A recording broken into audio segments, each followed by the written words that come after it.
तोहर हिचकी बन आबै छौ, याद तोहर हिचकी बन आबै छौ। फोनवा करै छियौ बीजी बताबै छौ, फोनवा करै छियौ बीजी बताबै छौ। सोनमा गे गे सोनमा, सोना गे गे सोना।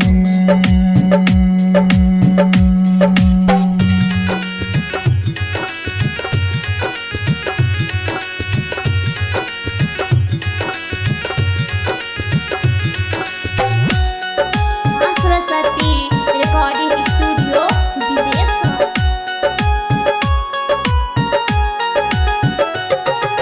कैले बिना बात जानू मन नहीं लागैया, कैले बिना बात जानू मन नहीं लागैया। खाना पीना हमरा गे कुछ नहीं भावैया, केने चाबे लोक हमर नाम गे रानिया,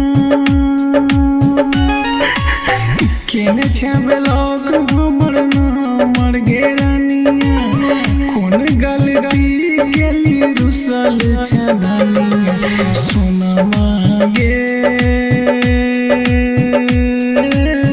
गे सोनमा,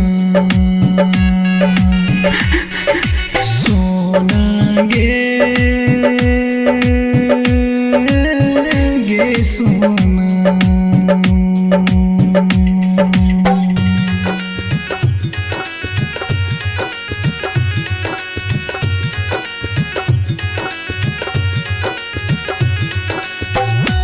सरस्वती रिकॉर्डिंग स्टूडियो विदेश।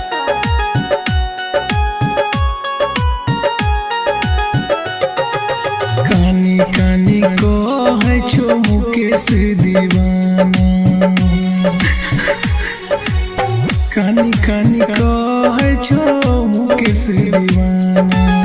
मोर जेतो चंदन सरजीत तोरा बिना, राइटर राजू के बुझे दर्दिया, राइटर राजू के बुझे दर्दिया। कता चा जानू गे भेज न खबरिया, सोनमा गे गे सोनमा, सोना गे गे सोना।